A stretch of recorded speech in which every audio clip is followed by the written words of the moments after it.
here. So yeah, definitely, and Luna definitely made good use of that stage counter pick to just make sure, with the back airs, but also with the up airs, just to make sure that they're constantly in control, and they're not going to be able to get run over just as easily as we saw before.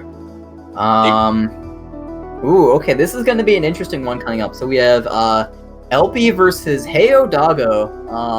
Doggo is a person I have not seen in a long time. Yeah, his name is back when I wasn't competing in Rivals of Aether much, but was just watching it. His name was one that always resonated with me, just because it's a very catchy name.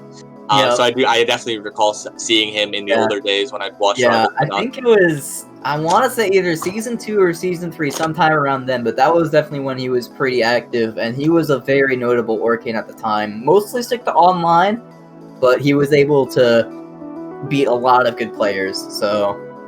Alright, SBS saying... Mostly, yeah. Yeah, so that's what I thought. ELPE, on the other hand,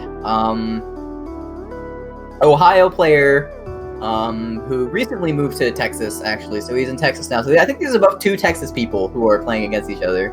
Oh, wow. Reach for the skies, partner. So let's see how this goes. I know that ELPE has done pretty well for himself lately.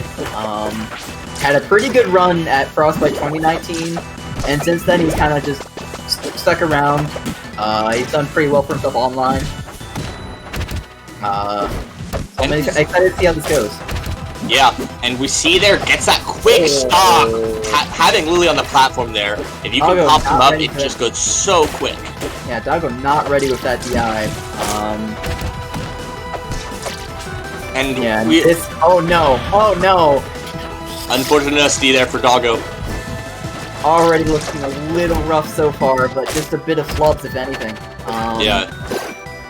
So, I mean, you just gotta shake that off. Mistakes happen, you can't let it stop you. Yeah, I mean, one of the things that still is so fantastic with Rivals is the comeback factor is so big in this game. It's a lot easier to come back than in other games just because momentum is so huge in this game. And Doggo trying to get something going there with that edge guard, but headed right through. Yeah, ELPE just seems to have his number. Has some nice DI, is able to avoid a lot of stuff, and is getting set up very nicely on these platforms. That's definitely a thing I know about ELPE, is that he takes full advantage of Maple's stage control. And like, if you are not fully comfortable with approaching or playing defensively, or just in general trying to get in on Maple, then you're gonna have a rougher time. But Doggo able to get these edge guards in, not struggling too much, but again, those flubs at the beginning are costing him right now. Exactly. In that uppercut. All right, game 1 going to ELPE. And on a stage like that, Lily is just such a key factor. You just putting Lily on a platform. When you've got Lily on a platform and you have a Maple dashing below you, and you're an Orcane doesn't really like to approach from the sky that much. Like having to jump over a Lily and then using a double jump just to land on top of Maple is not the most comfortable of things. So it's a lot trickier. Probably going to need to see more down tilts coming out from Heyodogo, like spacing them out very cautiously against ELPE's dashes that he's doing on the ground to try and break that wall that ELPE is putting up with the platforms and Lily. So yeah, we'll see how he handles it in game 2 here. I definitely think, so long as we don't have to worry nearly as much about dying under 50 twice in a row, I think we'll be okay. But either way, ELPE's still getting these Lily setups, and Doggo just I feel like Doggo just needs to be a little bit more conservative with their approach there. It's really scary being under Lily like that as well, but good job fighting their way out of it. Yeah. He hasn't really been able to play his game very much. He's able to get a couple openings every now and then, but he hasn't really been able to set up with bubbles too much, get ELPE off stage. And we saw a little bit of that in game 1, but wasn't enough to seal it out. Right now, kind of just trading back and forth. I think most likely we're gonna see either some kind of tech chase to find a kill. Oh, don't put themselves in a rough spot. Yeah, the slide off into forward air. I don't think that was intentional, the forward air at least, but put them in a rough spot that ELPE was able to take advantage of. If they can seal out the stock, it'll be okay. Yep. Doggo's done a good bit better this game. Once you get the tech chase, Nice. got it. Had the Wow. foresight to make sure to parry that Lily as well.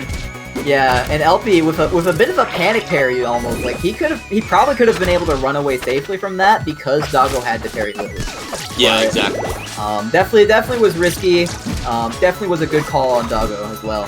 So Yeah, exactly. it's very good stuff. Scoriness. Good coverage though. But now from ELPE with a huge opening. Right as I was talking my mouth off, just takes that stock with a 0 to death. Nice Now- little landing there from Yeah. Doggo. Doggo's got a platform maneuvering on this stage is definitely a lot more clean. Having the third platform up top does help a lot, but we'll see if it's enough. Oh, Getting a lot more of these okay. landings. Nice little tech chase. No. Overshoots that puddle a little bit though. Yeah, Droplet just went right over Maple's head. And Nair, border, that's it. Yeah. The DI in on those stuff. nairs, it's something that you don't want to do, but when you're against Maple, you like feel like you have to because you're so far Yeah. off from stage. I think one of especially a deep off stage like that, it's kind of a catch-22 moment because if you DI out, you kind of die anyway. So. yeah, you're very limited. Like you have to have enough height, especially as Arcane. Like if you have enough height to reverse your droplet and then shoot back with your bubbles, you can make it. But it's like it's such a tricky spot. So